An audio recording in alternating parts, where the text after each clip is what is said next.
محرم کے حوالے سے ایک بات کر لوں. یہ 10 محرم کا روزہ, رسول اللہ صلی اللہ علیہ وسلم نے ارشاد فرمایا کہ عاشورہ کا روزہ مجھے اللہ کی رحمت سے امید ہے کہ 1 سال کے گناہوں کا کفارہ ہے. تو بڑی فضیلت ہے.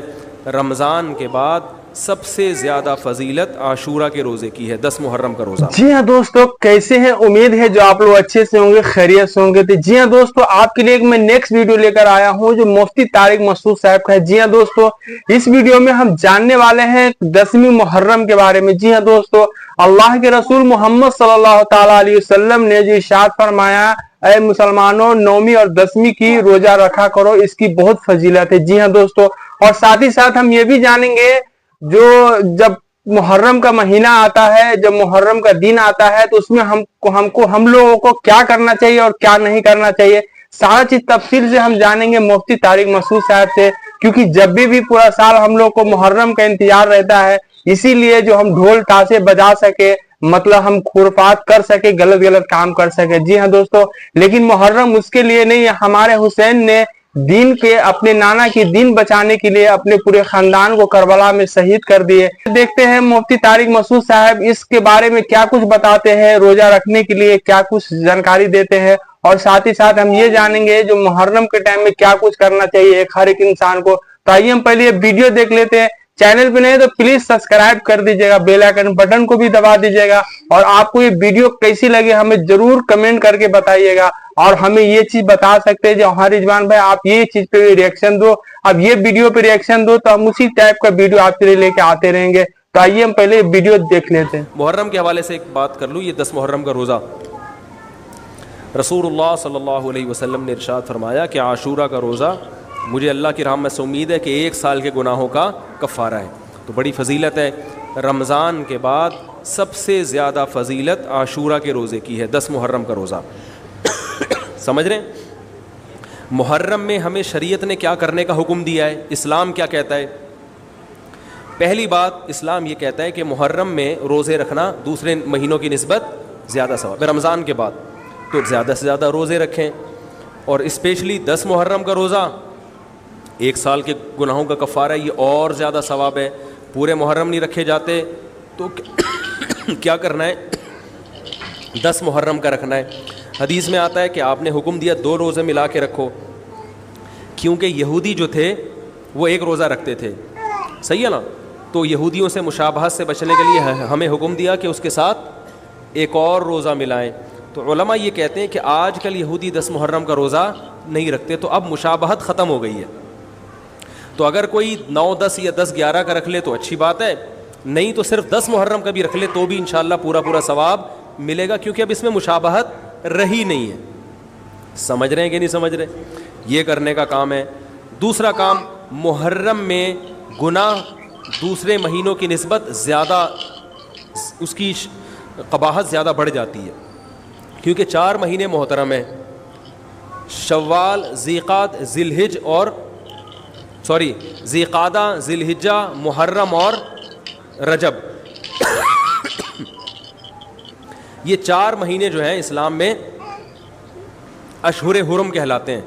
قرآن کہہ رہا ہے فلا تظلموا فیہن انفسکم, ان میں اپنی جانوں پہ ظلم مت کرو. یہ ماتم کرنا بھی تو ظلم ہے نا اپنی جان پہ. تو اللہ نے فرمایا ان 4 مہینوں میں اپنی جان پہ ظلم مت کرو. کسی بھی طرح سے ظلم ہو, جسمانی ظلم ہو, روحانی ظلم ہو. جسمانی ظلم ماتم کر کے بھی ہو سکتا ہے, اور انگاروں پہ چل کے بھی ہو سکتا ہے, اپنے آپ کو پیٹ کے بھی ہو سکتا ہے. روحانی ظلم کیا ہے؟ گناہ کر کا. تو نہ گناہ کرنے کی اجازت, نہ کسی اور طرح سے. عام مہینوں میں بھی ظلم کی اجازت نہیں ہے, نہ اپنے اوپر اور نہ کسی اور پر. تو ان 4 مہینوں میں ظلم کی نوعیت بڑھ جاتی ہے. سمجھ رہے ہیں؟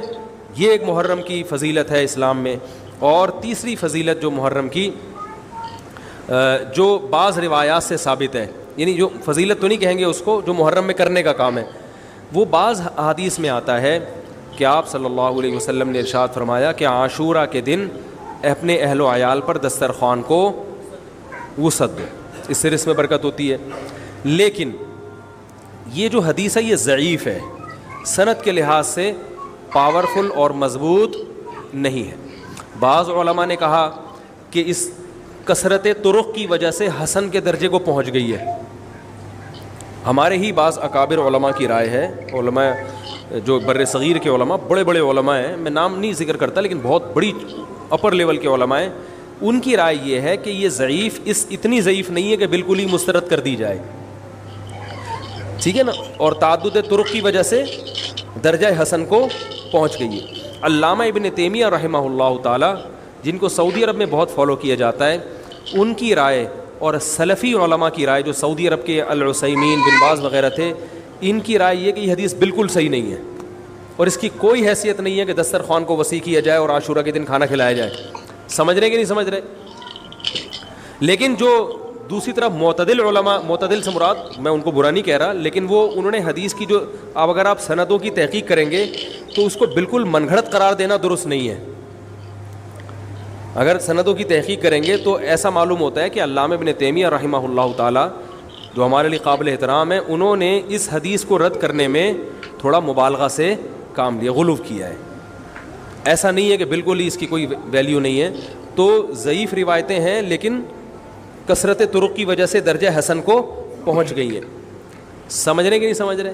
اس وجہ سے بعض علماء کی رائے, بلکہ جمہور کی رائے یہی ہے کہ محرم میں اگر کوئی اپنے بچوں کو جمع کر کے اچھا کھانا کھلا دیتا ہے 10 محرم کو, اور یہ حلیم شاید یہیں سے نکلا ہے, میں شاید یہیں سے نکلا ہے کہ یوں تو وہ اچھا کھانا ہو جائے گا, تو وہ کہتے ہیں کوئی حرج نہیں ہے.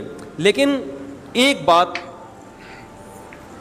جو دوسرے علماء کہتے ہیں, جو میری بھی سمجھ میں آتا ہے, بلکہ میں نے پہلے کہیں پڑھا تو نہیں, میرا دماغ اس طرف گیا, لیکن اس کی تائید میں علماء کے فتاویٰ مل گئے. دیکھو, اگر کوئی حدیث ضعیف ہو یا حسن ہو تو صرف حسن ہونا کافی نہیں ہے, یہ دیکھا جائے گا کہ یہ دوسری صحیح حدیثوں سے ٹکرا تو نہیں رہی ہے.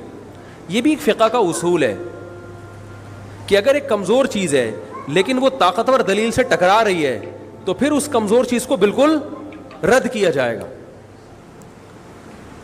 تو عاشورہ کے دن روزہ رکھنے کا حکم ہے, یہ بالکل بخاری مسلم کی صحیح حدیث سے ثابت ہے. اور جو کھانا کھلانے والی روایت ہے وہ اس ٹکر کی نہیں, اس کو تو ابن تیمیہ جیسے محقق نے بالکل ہی کالعدم قرار دے دیا, بعض عرب علماء نے بھی بالکل کالعدم قرار دے دیا, اگرچہ ہماری رائے ہے کہ بالکل کالعدم نہیں ہے, لیکن بہرحال اس میں محدثین کا بڑا اختلاف ہوا ہے. جبکہ روزہ رکھنے والی جو روایات ہیں وہ بالکل بے غبار ہیں, ان کو سب صحیح مانتے ہیں.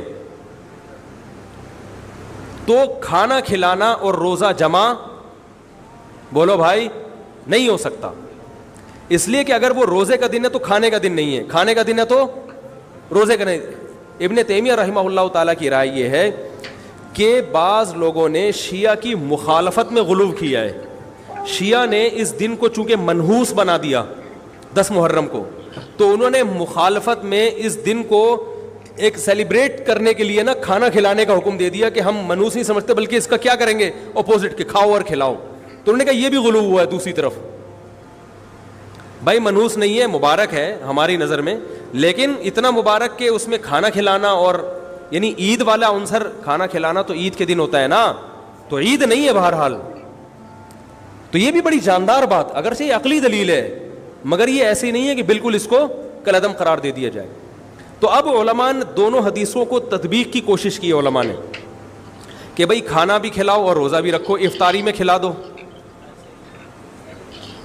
سحری اور افطاری میں. تو بات یہ ہے کہ افطاری میں اگر آپ کھلائیں گے تو وہ 11 محرم شروع ہو چکی ہوگی, وہ 10 محرم بولو بھائی نہیں رہے گی. دوسرا سحری میں جو کھلانے کا مسئلہ ہے نا, سحری میں, تو سحری میں جب ہم کوئی کہتے ہیں نا فلاں دن یہ کام کرنا ہے, فلاں دن, تو اس سے لغت میں جو ذہن میں متبادر ہوتا ہے نا وہ دن کا وقت ہے, وہ 3:30 پونے 4 کا وقت نہیں ہوتا. یہی وجہ ہے کہ جو لوگ اس حدیث پر عمل کرتے ہیں عاشورہ والی, وہ دن میں کھانا کھلاتے ہیں, دوپہر کے ٹائم لنچ کرتے ہیں. وہ افطاری میں تو ویسے ہی دسترخوان وسیع ہوتا ہے بھوک کی وجہ سے. ارے بابا وہ تو ویسے ہی بچوں کو جب روزہ رکھا ہوا ہے تو اچھا کھلاؤ, سحری اچھی کراؤ, اور افطاری وہ تو ویسے ہی بھوک کی وجہ سے. رمضان میں دیکھو نا کیسے کھلے دسترخوان ہوتے ہیں.